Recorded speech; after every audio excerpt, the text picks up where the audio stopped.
Hi friends, எல்லாருக்கும் அஸ்ஸலாமு அலைக்கும். இன்னையோட நம்மளுடைய நோன்பு 5 நோன்பு வந்து முடிச்சிருக்கோம். இன்ஷா அல்லாஹ் நம்மளுக்கு வந்து இன்னுமே நோன்பு வைக்கிறதுக்கு கடவுள் நம்மளுக்கு வந்து ஒரு நோய் நொடியும் இல்லாமல் நம்மளை நல்லபடியாக வச்சுக்கணுன்ட்டு துவா செய்கிறேன். நீங்களும் எனக்காக துவா செய்யுங்க. இப்போ இஃப்தியாருக்கு வந்து என்னென்னலாம் ரெடி பண்ணலான்னு சொல்லிட்டு இன்றைக்கி சிம்பிளாக தாங்க பண்ணிக்கிட்டு அவ்வளோவா எதுவும் பண்ணலை. வீட்டில் வந்து கமலாப்பழம் இருந்ததா, அதை வச்சு இன்றைக்கி ஜூஸ் போட்டு எடுத்து வச்சுட்டேன். இதில் வந்து நான் ஐஸ் க்யூபும் கூடவே சுகரையும் ஆட் பண்ணி ஒரு 3 o'clock மேலேயே நான் எல்லாமே ரெடி பண்ணி எடுத்து வச்சுட்டேங்க. அதுக்கப்புறம் வீட்டில் வந்து உருளைக்கிழங்கு இருந்தது, 2 உருளைக்கிழங்கு. சரி, அதை வச்சு இன்றைக்கி வந்து பஜ்ஜி மாதிரி போட்டுடலான்னு சொல்லிட்டு உருளைக்கிழங்கு நல்லா வாஷ் பண்ணிவிட்டு அதில் இருக்க தோலெல்லாம் சீவிட்டேங்க. இப்போ ஆச்சி பஜ்ஜி போண்டா மிக்ஸ் இருக்குது இல்லைங்களா, அதில் எடுத்து அந்த மாவை மட்டும் எடுத்து ஆட் பண்ணி கொஞ்சமாக தண்ணி ஊற்றி நல்லா கட்டி பதத்தில் கலக்கிட்டு இந்த உருளைக்கிழங்கை வந்து இந்த மாதிரி நான் சீவி எடுத்து வச்சுக்கிட்டு அதை வந்து நல்லா 2 பக்கமும் பெரட்டி எண்ணெயில் போட்டு வறுத்து எடுத்தாச்சு. இப்போ வந்து இதுவுமே வந்து ஸ்நாக்ஸ்க்காக தான் எடுத்து வச்சுருக்கேன். பசங்க என்ன கேட்டுட்டாங்கன்னா, வீட்டில் நியூட்ரலா இருந்தது, எனக்கு ப்ரெட்டு மட்டும் வாங்கிட்டாங்கன்னு கேட்டுட்டு இருந்தாங்க. சரின்ட்டு ப்ரெட்டு வாங்கி கொடுத்துட்டேன். எங்கள் ஹஸ்பண்ட் வந்து வெளியே போயிருக்கும் போது என்ன பண்ணால், பசங்களுக்கு வந்து இந்த பலாப்பழம் ரொம்பவுமே பிடிக்கும் அவங்களுக்கு. அதனால் பலாப்பழமும் வாங்கிட்டு வந்திருந்தார். ரொம்பவுமே இல்லைங்க, சும்மா ஒரு 50 rupeesக்கு தான் வாங்கிட்டு வந்தார். ஏன்னா ரொம்பவும் சாப்பிட்டா பசங்களுக்கு வந்து ஹீட் ஆகிடும் பாடின்றதுனால கொஞ்சமாக வாங்கிட்டு வந்து அதை வச்சு இன்றைக்கி எல்லாமே நம்ம திறந்தாச்சு. இப்போ ஆன்லைனில் வந்து 2 கேண்டில் ஏற்றுற மாதிரி ஒரு விளக்கு மாதிரி வாங்கியிருந்தேங்க. அது நல்லாவே இருந்தது ஆன்லைனில்.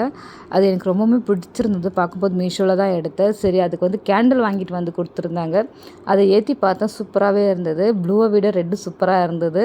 அதில் அந்த கேண்டில் ஏற்றி வச்சுட்டு இப்போ வந்து சஹாருக்காக மறுநாள் சஹாருக்காக வந்து சிக்கன் வாங்கிட்டு வந்து கொடுத்துருந்தாங்க. சரி, அதை வந்து கிரேவி மாதிரி பண்ணிவிட்டு டிஃபனுக்கோ இல்லை சாதத்துக்குமே நல்லாவே இருக்கும். அது வந்து எப்படி செய்யலான்னு பார்க்கலாம் வாங்க. ஆயிலை ஊற்றிட்டு இது வந்து 1 கிலோ சிக்கன் ஆயிலை ஊற்றுனதுக்கப்புறம் பட்டை, லவங்கம், இலாச்சி, கூடவே பிரிஞ்சி இலை எல்லாமே போட்டு நல்லா வதக்கிட்டு இது கூடவே வந்து 2 வெங்காயத்தை மட்டும் கட் பண்ணி வச்சுக்கோங்க. அதையுமே இது கூட சேர்த்து தேவையான அளவுக்கு உப்பையும் சேர்த்து நல்லா வதக்கி விட்டுக்குங்க. இப்போ க்ரீன் மசாலா செய்கிறதுக்காக ஊற வச்ச ஒரு 6 முந்திரி பருப்பு, கூடவே கொத்தமல்லி ஒரு கைப்பிடி அளவுக்கு, புதினா ஒரு கைப்பிடி அளவுக்கு, பச்சை மிளகா ஒரு 4-5 பச்சை மிளகா, கூடவே வந்து உப்பு சேர்த்துக்கிறேன்.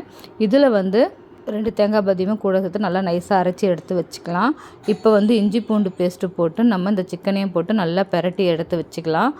இப்போ சிக்கனில் வந்து ஒரு 1/2 ஸ்பூன் மஞ்சள் தூள், 2 ஸ்பூன் மிளகாய் தூள், 1 ஸ்பூன் தனியாத்தூள், 1/2 ஸ்பூன் கரம் மசாலா, 1/2 ஸ்பூன் சீரகத்தூள் எல்லாமே போட்டு நல்லா பெரட்டிக்கலாம்.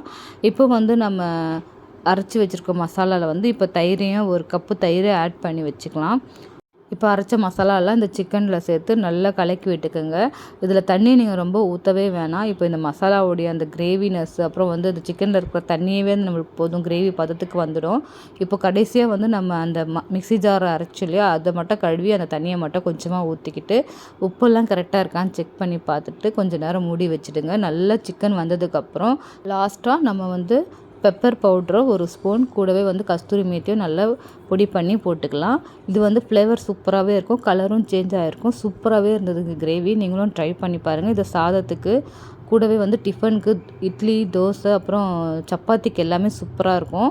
இந்த வீடியோ உங்களுக்கு பிடிச்சிருந்ததுன்னா லைக் பண்ணி ஒரு சப்ஸ்கிரைப் பண்ணுங்கள். இதே மாதிரி நம்ம நெக்ஸ்ட் வீடியோவில் பார்க்கலாம். பாய்.